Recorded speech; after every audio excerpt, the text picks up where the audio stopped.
ಅಯೋಧ್ಯೆಯಲ್ಲಿ ರಾಮಲಲ್ಲಾ ಮೂರ್ತಿ ಪ್ರಾಣ ಪ್ರತಿಷ್ಠಾಪನೆ ಹಿನ್ನೆಲೆಯಲ್ಲಿ ಹೊಸಕೋಟೆ ತಾಲೂಕಿನ ದೊಡ್ಡಹುಲ್ಲೂರು ಗ್ರಾಮದ ಆಂಜನೇಯ ಸ್ವಾಮಿ ದೇವಾಲಯದಲ್ಲಿ ಹಮ್ಮಿಕೊಂಡಿದ್ದ ವಿಶೇಷ ಪೂಜಾ ಕಾರ್ಯಕ್ರಮ ಹಾಗೂ ಹೂವಿನ ಪಲ್ಲಕ್ಕಿ ಉತ್ಸವ ಕಾರ್ಯಕ್ರಮದಲ್ಲಿ ಬೆಂಗಳೂರು ಹಾಲು ಒಕ್ಕೂಟದ ನಿರ್ದೇಶಕ ಹುಲ್ಲೂರು ಸಿ ಮಂಜುನಾಥ್ ಹಾಗೂ ಯುವ ಮುಖಂಡ ಕಿರಣ್ ಕುಮಾರ್ ಸೇರಿದಂತೆ ಇತರೆ ಗಣ್ಯರು ಭಾಗವಹಿಸಿ ಶ್ರೀರಾಮನಿಗೆ ವಿಶೇಷ ಪೂಜೆ ಕೈಗೊಂಡಿದ್ದಾರೆ.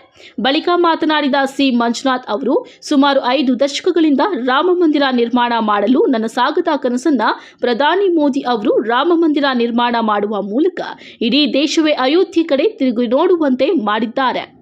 ಇದರಲ್ಲಿ ರಾಜಕೀಯ ಮಾಡುವುದು ಸರಿಯಲ್ಲ. ಹಿಂದೂ ಧರ್ಮ ಬೇರೆ, ರಾಜಕೀಯ ಬೇರೆ. ದೇವರ ಪೂಜೆ, ದೇವಸ್ಥಾನ ವಿಚಾರದಲ್ಲಿ ರಾಜಕೀಯ ಮಾಡಬಾರದು ಎಂದು ತಿಳಿಸಿದ್ದಾರೆ. ಇವತ್ತಿನ ಈ ಒಂದು ಶುಭ ದಿನದಲ್ಲಿ ನನ್ನ ದೊಡ್ಡಲೂರು ಗ್ರಾಮದ ಎಲ್ಲ ವೀರ ಯುವಕ ರೈತ ಸಂಘದವರು ಹಾಗೂ ಶ್ರೀರಾಮ ಏನು ಇವತ್ತು ಪ್ರತಿಷ್ಠಾಪನೆ ಆಗ್ತಾಯಿದೆ, ಆ ಪ್ರತಿಷ್ಠಾಪನೆಗೆ ಸಹಕರಿಸ್ತಕ್ಕಂಥ ಊರಿನ ಮುಖಂಡರುಗಳು ಹಾಗೂ ಆ ಶ್ರೀರಾಮಚಂದ್ರನ ಏನು ಭಕ್ತಾದಿಗಳು ಎಲ್ಲ ಸೇರಿ ಇವತ್ತೇನು ನಮ್ಮ ಆಂಜನೇಯ ಸ್ವಾಮಿ ಈ ದೊಡ್ಡಲೂರಲ್ಲಿ ಇರ್ತಕ್ಕಂಥ ಆಂಜನೇಯ ಸ್ವಾಮಿ ದೇವಸ್ಥಾನದಲ್ಲಿ ಬೆಳಗ್ಗೆಯಿಂದನೇ ಅಲ್ಲಿ ಹೋಮಗಳಿರ್ಬೋದು, ಮತ್ತೊಂದಿರ್ಬೋದು, ಅಭಿಷೇಕ ಎಲ್ಲ ಮಾಡಿ ಇವತ್ತೇನು ಈ ರಥದಲ್ಲಿ ಪಲ್ಲಕ್ಕಿ, ಹೂವಿನ ಪಲ್ಲಕ್ಕಿ ರಥದಲ್ಲಿ ಇವತ್ತು ನಮ್ಮ ದೊಡ್ಡಲೂರು ಗ್ರಾಮದ ಪ್ರತಿ ಮನೆಗೂ ಹೋಗಿ ಇವತ್ತು ಶ್ರೀರಾಮಚಂದ್ರ ಏನಲ್ಲಿ ಅಯೋಧ್ಯೆಯಲ್ಲಿ ಇವತ್ತು ಪ್ರತಿಷ್ಠಾಪನೆ ಆಗ್ತಾಯಿದೆ, ಕುಂಭಕಲಶ ಅಲ್ಲಿ ಆಗ್ತಾಯಿದೆ. ಅಲ್ಲಿ ಆಗ್ತಾ ಇರೋದ್ರಿಂದ ಇವತ್ತು ನಮ್ಮೂರಲ್ಲಿ ಕೂಡ ಶ್ರೀರಾಮರ ಒಂದು ಏನು ಅವರು ಭಜನೆ ಗಿಜೆ ಮತ್ತು ಆ ಮನೆಗೆ ಹೋಗಿ ಪೂಜೆ ತೆಗೆದುಕೊಳ್ತಕ್ಕಂಥ ಕಾರ್ಯಕ್ರಮವನ್ನು ದೊಡ್ಡಲೂರಲ್ಲಿ ಇರ್ತಕ್ಕಂಥ ಪ್ರತಿಯೊಬ್ಬರು ಮುಖಂಡರುಗಳು ಹಾಗೂ ಶ್ರೀರಾಮಚಂದ್ರರ ಭಕ್ತಾದಿಗಳು, ಅದರ ಕಾರ್ಯಕರ್ತರು ಹಾಗೂ ವೀರ ಹನುಮಾನ್ ಯುವಕ ರೈತ ಸಂಘದ ಎಲ್ಲ ಪದಾಧಿಕಾರಿಗಳು ಎಲ್ಲ ಸೇರಿ ಇವತ್ತು ಈ ಒಂದು ಕಾರ್ಯಕ್ರಮವನ್ನು ಮಾಡ್ತಾಯಿದ್ದಾರೆ. ಎಲ್ಲರೂ ದೇವರು ಅವ್ರಿಗೆಲ್ಲರಿಗೂ ಶ್ರೀರಾಮಚಂದ್ರ ಅವ್ರಿಗೆಲ್ಲರಿಗೂ ಆರೋಗ್ಯ, ಭಾಗ್ಯ, ಐಶ್ವರ್ಯ, ಸುಖ, ಶಾಂತಿ ಕೊಡಲಿ. ಇದರಲ್ಲಿ ಭಾಗವಹಿಸಿರ್ತಕ್ಕಂಥ ಪ್ರತಿಯೊಬ್ಬರಿಗೂ ಅಷ್ಟೇ, ಜೊತೆಯಲ್ಲಿ ಊರಿನವ್ರಿಗೂ ಅಷ್ಟೇ.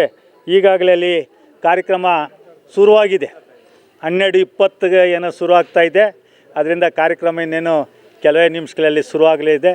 ಅದಕ್ಕಾಗಿ ಭಗವಂತ ಅಲ್ಲಿ ಕೂಡ ಕಾರ್ಯಕ್ರಮ ಚೆನ್ನಾಗಾಗಲಿ ಅಂತ ಕೇಳ್ಕೊಳ್ತಾ ಇವತ್ತು ನಮ್ಮನ್ನು ಈ ಊರಿನ ಎಲ್ಲ ಕಾರ್ಯಕರ್ತರು, ಶ್ರೀರಾಮಚಂದ್ರರ ಭಕ್ತಾದಿಗಳು, ಕಾರ್ಯಕರ್ತರು, ವೀರಹನುಮ ಯುವಕ ರೈತ ಸಂಘದವರು ಮತ್ತು ಎಲ್ಲರೂ ಟೋಟಲಾಗಿ ಜಾತಿ ಭೇದ ಮತ್ತೊಂದು ಎಲ್ಲ ಮರೆತು ಎಲ್ಲ ಒಟ್ಟಾಗಿ ರಾಮರ ಭಕ್ತರು ಇವತ್ತು ನಮ್ಮನ್ನು ಬರ್ಮಾಡ್ಕೊಂಡು ಮಾತನಾಡೋಕ್ಕೆ ಅವಕಾಶ ಮಾಡಿಕೊಟ್ಟಿದ್ದಕ್ಕೆ ತಮ್ಮೆಲ್ಲರಿಗೂ ಒಂದಿಸಿ ನಾನು ಮಾತನ್ನು ಮುಗಿಸ್ತಾ ಇದ್ದೀನಿ. ಸುಮಾರು 500ರಿಂದ 600 ವರ್ಷ ಅಯೋಧ್ಯೆಯಲ್ಲಿ ರಾಮ ಮಂದಿರನ ಆಗ ಏನು ಮುಸ್ಲಿಮ್ಸ್ ದೊರೆಗಳು ಅದನ್ನು ಹೊಡೆದಾಕಿ ಅದನ್ನು ಮಸೀದಿ ಆಗಿರ್ತಕ್ಕಂಥದ್ದನ್ನ ಕೋರ್ಟು ಕಚೇರಿ ಇವತ್ತು ಅನೇಕ ಜನ ನಮ್ಮ ಭಾರತ ದೇಶದಲ್ಲಿ ಅದಕ್ಕಾಗಿ ಬಲಿದಾನ ಆಗಿರ್ತಕ್ಕಂಥವ್ರು, ಅದಕ್ಕಾಗಿ ಸಾವು ಅನುಭವಿಸಿರ್ತಕ್ಕಂಥವ್ರು, ಅನೇಕ ಜನ ತ್ಯಾಗ ಬಲಿದಾನಗಳನ್ನು ಮಾಡಿರ್ತಕ್ಕಂಥವ್ರು ಇವತ್ತು ಅವರೆಲ್ಲ ಒಂದು ಶ್ರಮದಿಂದ ಇವತ್ತು ಈ ಒಂದು ಅಯೋಧ್ಯೆ ಇವತ್ತು ಏನು ಸುಪ್ರೀಂ ಕೋರ್ಟ್ ಆದೇಶ ಆಗಿ ಅನೇಕ ತನಿಖೆ ಮತ್ತೊಂದೆಲ್ಲ ಆಗಿ ಇವತ್ತೇನಲ್ಲಿ ಇರ್ತಕ್ಕಂಥ ಏನು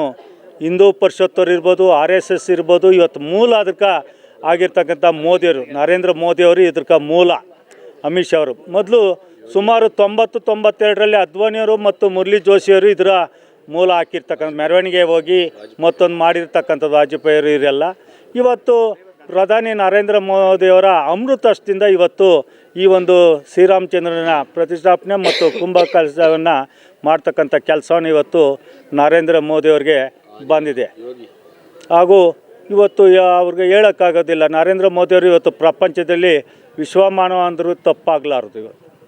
ಆದರೆ ಅವರು ಆ ಥರ ಎಲ್ಲ ಪ್ರತಿಯೊಂದನ್ನು ಶ್ರೀರಾಮಚಂದ್ರರ ಭಕ್ತನಾಗಿ ಇವತ್ತು ಶಿವನ ಭಕ್ತನಾಗಿ ಇವತ್ತು ಅವರು ಶ್ರೀರಾಮಚಂದ್ರಲ್ಲಿ ಏನೇನು ಗುಣ ನಡತೆಗಳಿದೆ ಆ ಗುಣ ನಡತೆಗಳೆಲ್ಲನೂ ಇವತ್ತು ಮೋದಿಯವರಲ್ಲಿ ಅಳವಡಿಸ್ಕೊಂಡಿದ್ದಾರೆ. ಅದಕ್ಕಾಗಿ ಅವ್ರಿಗೂ ಕೂಡ ದೇವರು ಆರೋಗ್ಯ ಭಾಗ್ಯ ಸುಖ ಶಾಂತಿ ಕೊಡಲಿ. ಮುಂದೇನೂ ಅವ್ರಿಗೆ ರಾಜಕೀಯದೂ ಅವರು ಮುಂದೆ 24ರಲ್ಲಿ ನಡೀತಕ್ಕಂಥ ಮತ್ತೊಮ್ಮೆ ಅವರು ಪ್ರಧಾನಿ ಆಗಲಿ ಅಂತೇಳಿ ಈ ಸಂದರ್ಭದಲ್ಲಿ ನಾನು ಎಲ್ಲರನ್ನೂ ಆಶಿಸುತ್ತೇನೆ. ನಂತರ ಯುವ ಮುಖಂಡ ಹುಲ್ಲೂರು ಕಿರಣ್ ಕುಮಾರ್ ಅವರು ಮಾತನಾಡಿ, ಅನೇಕ ಜನರ ಹೋರಾಟ ಹಾಗೂ ತ್ಯಾಗದಿಂದ ರಾಮ ಮಂದಿರ ನಿರ್ಮಾಣವಾಗಿದೆ. ಇದಕ್ಕೆ ಮೂಲ ಅನೇಕ ಗಣ್ಯರು ಹಾಗೂ ಪ್ರಧಾನಿ ನರೇಂದ್ರ ಮೋದಿ ಅವರು ಇವರ ಹಾದಿಯಲ್ಲಿ ಲೋಕಾರ್ಪಣೆಗೊಳಿಸಿದ್ದಾರೆ. ಈಗಾಗಲೇ ನಮ್ಮ ದೊಡ್ಡ ಹುಲ್ಲೂರು ಗ್ರಾಮದಿಂದ ಸಹ ಮಂದಿರ ನಿರ್ಮಾಣ ಸಮಯದಲ್ಲಿ ಇಟ್ಟಿಗೆ, ಕಬ್ಬಿಣ ಸೇರಿದಂತೆ ಅನೇಕ ರೀತಿಯಲ್ಲಿ ಗ್ರಾಮಸ್ಥರು ಒಮ್ಮತದಿಂದ ಸಹಾಯ ಮಾಡುವ ಮೂಲಕ ಮಂದಿರ ನಿರ್ಮಾಣದಲ್ಲಿ ತೊಡಗಿಸಿಕೊಂಡಿದ್ದಾರೆ ಎಂದರು. ಇವತ್ತು ಏನು ಶುಭ ದಿನದಂದು ಇವತ್ತು ನಮ್ಮ ಪೀಳಿಗೆ ಒಂದು ಪುಣ್ಯ ಮಾಡಿದೆ ಅಂತ ಹೇಳ್ಬೋದು.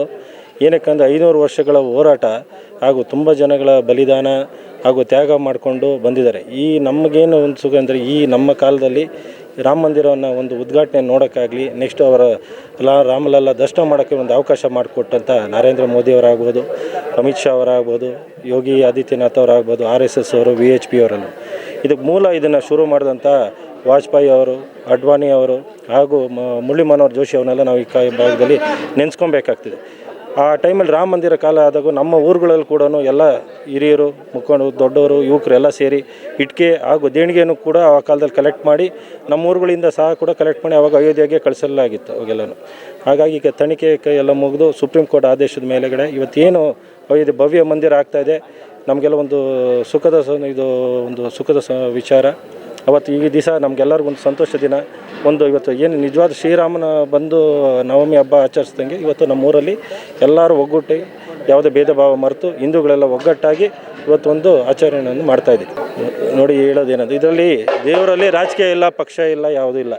ದೇವರು ಅನ್ನೋದು ನಮ್ಮ ಶ್ರೀರಾಮಚಂದ್ರ ನಮ್ಮ ಹಿಂದೂಗಳಿಗೆ ಎಲ್ಲರಿಗೂ ದೇವರಿದ್ದಾನೆ. ಹಾಗಾಗಿ ನಾವು ಎಲ್ಲ ಭೇದ ಭಾವ ಎಲ್ಲ ಮರೆತು ಹಿಂದೂಗಳೆಲ್ಲ ಒಗ್ಗಟ್ಟಾಗಿ ಇವತ್ತು ಆಚರಣೆ ಮಾಡ್ತಾಯಿದ್ದೀವಿ.